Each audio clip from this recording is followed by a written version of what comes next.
Doctor साहेब, आपल्याकडं जे nutrition आहे, जे की शेतकरी मिस करतात, ज्याच्यामुळं शेतकऱ्यांच्या इथं आजार होतात, मस्टायटिस असेल, जनावरांचं न पडणं असेल, भांडं बाहेर पडणं असेल, तर या बाबतीत काय सल्ला द्याल शेतकऱ्यांना तुम्ही? कशा पद्धतीनं न्यूट्रिशन द्यायला पाहिजे? गाभण काळात जर वाया गेलं तर ट्रान्झिशन फीड हां. आणि जे काही ट्रान्झिशन प्रोडक्ट जे येतात त्यांचे हां. ते आपण 7व्या महिन्यापासून त्यांना दिले पाहिजे.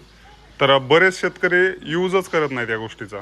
त्यांना ते प्रॉब्लेम जाणवतात वेळेच्या नंतर किंवा जार न पडणे. आता 8 वर्षापासून तुम्ही हे व्यवस्थापन बघताय आणि 9व्या-10व्या महिन्यात आपल्या इथं कालवड जी हिटवर येते आणि आपल्या इथं आजारही खूप कमी आहेत.